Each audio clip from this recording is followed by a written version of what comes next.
Good news naman mga ka-A to Z, mas abot kamay na ang college diploma para sa mga Pinoy working students. Nilagdaan na kasi ni Pangulong Ferdinand Marcos Jr. ang Expanded Tertiary Education Equivalency and Accreditation Program.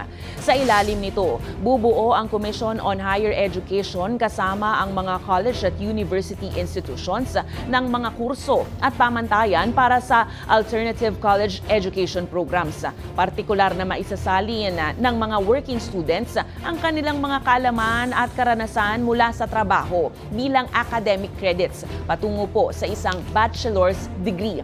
Pasok ito sa mga Filipino college applicants sa 23 years old pataas. Lubos naman ng pasasalamat ni Senator Joel Villanueva na siyang may akda at principal sponsor ng batas sa pagpasa nito. Ayon kay Villanueva, malaking tulong ang naturang batas para mapaunlad pa ang karera ng mga working student.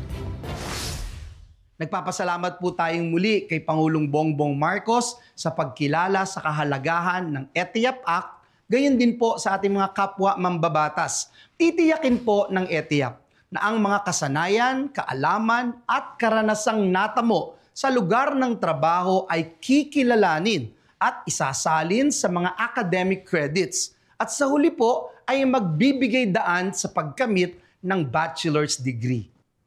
Ito po ay magbubukas ng mga bagong pinto para sa pag-angat sa karera at tutulong sa maraming Pilipinong maagang nasabak sa pagtatrabaho na magpatuloy sa pag-aaral nang hindi kailangan lumiban o huminto sa pagtatrabaho.